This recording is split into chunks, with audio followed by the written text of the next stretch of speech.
नमस्कार. माझं नाव सौ दीपा सचिन पाठक. मी अंबरनाथ वेस्ट मुंबई येथे राहते.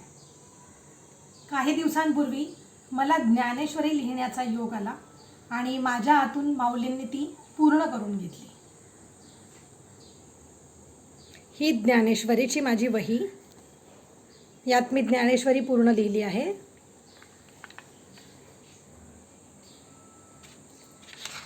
मी ज्ञानेश्वरी सुरू केली 9 जानेवारी 2025 रोजी आणि ती पूर्ण झाली 14 एप्रिल 2025 रोजी, म्हणजे 3 महिने आणि 5 दिवस. आपण बघता आहात ही ज्ञानेश्वरी लिहिण्यासाठी जी वही आहे त्यात मी ज्ञानेश्वरी लिहिण्यास सुरुवात केली होती आणि खूप दिवसांनी, आता लिहिण्याचा सराव पण नव्हता, काहीच सवय नव्हती, पण ती सुरुवात केली. कुठून तरी सुरुवात करायची असते आणि ती सुरुवात झाली आणि चांगल्याच गोष्टींनी झाली, त्याचा जास्त आनंद. ज्ञानेश्वरी लिहिण्यासाठी काहीही वय नाही, कारण की आपल्याला माहिती आहे ज्ञानेश्वरांनी ज्ञानेश्वरी लिहिली तेव्हा त्यांचं वय केवळ 16 वर्ष होतं आणि ही ज्ञानेश्वरी तर आपण फक्त त्यांनी लिहिलेल्या ज्ञानेश्वरीवरनं फक्त बघून ती लिहितो आहोत, म्हणजे त्यात आपला मोठेपणा काहीच नाही आहे. पण आज त्यांनी लिहिलेले विचार, त्यांची ज्ञानेश्वरी ही आपण बघून जरी लिहित असलो तरी त्यातले जे विचार आहेत ते सगळे आपण आत्मसात करत आहोत.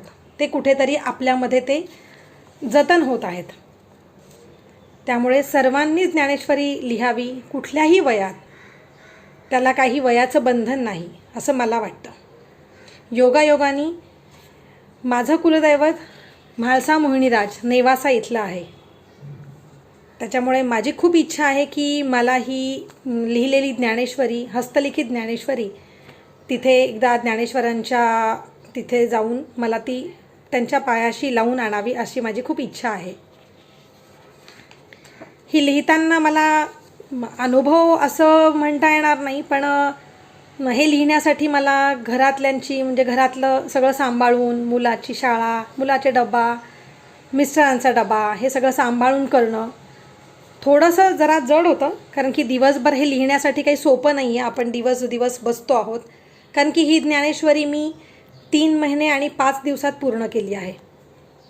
त्याच्यामुळे ती लवकरात लवकर पूर्ण व्हावी अशी माझीच इच्छा होती की आपण जर एखादं काही घेतलेलं आहे, एखादा आपला काही गोल आहे, तर आपण तो खूप दिवस न जाऊ देता तो त्या वेळामध्ये पूर्ण व्हावा अशी माझी इच्छा, आणि ती माऊलींनी पूर्ण करून घेतली.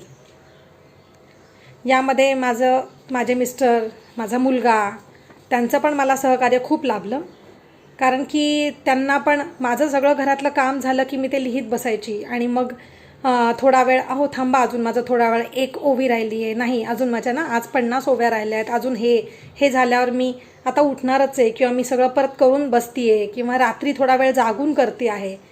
तर त्या याच्यामध्ये घरच्यांनी मला खूप सहकार्य केलं आणि जशी माझी उत्सुकता होती किंवा मी जे हे काम करत होते तसंच त्यांचीही उत्सुकता खूप मोठी होती.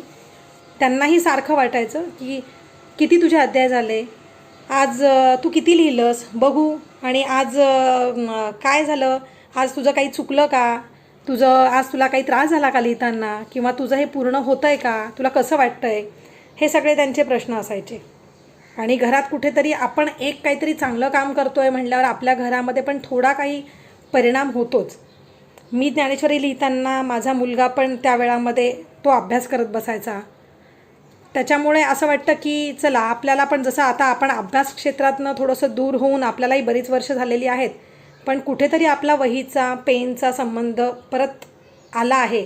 आणि तसंही मला लिहायला खूप आवडतं, म्हणजे काहीही, पण असं मला लिहिण्याची आवड आहे. तर ते लिहिण्यासाठी मला खूप आनंद झाला, खूप छान वाटलं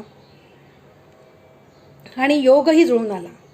सगळ्या गोष्टींना आपण म्हणतो ना, प्रत्येक गोष्टीची वेळ यावी लागते, प्रत्येक गोष्टीचा योग यावा लागतो, आणि ती वेळ मला वाटतं आत्ताचीच होती. खूप छान वाटलं.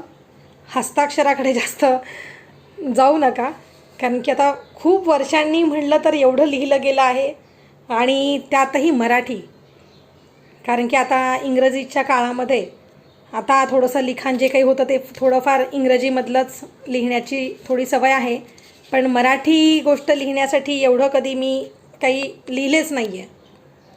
पण हे लिहून आता कळतं आहे की बापरे, ज्ञानेश्वरांनी त्या काळामध्ये आपल्यासाठीच किंवा ज्या एक छोट्या आपल्या साधारण लोकांसाठी त्यांना कळण्यासाठी त्यांनी किती हा छान म्हणजे त्यांनी हा पाया रचला किंवा त्यांनी ही ज्ञानेश्वरी लिहिली की लोकांना ती समजायला सोपी जाईल म्हणून.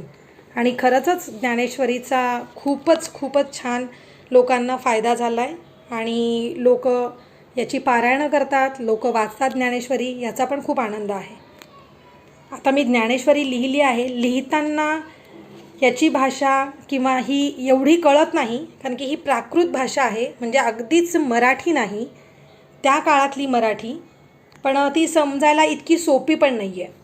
त्याच्यामुळे आता ही ज्ञानेश्वरी माझी लिहिणं तर पूर्ण झाली आहे, पण मला आता असं वाटतं आहे की मी ती ज्ञानेश्वरी एकदा शांततेत बराच वेळ देऊन ती शांततेत मी जरा वाचावी, ती समजून घ्यावी, म्हणजे ते ज्ञानेश्वरी लिहिण्याचं समाधान पण मला होईल.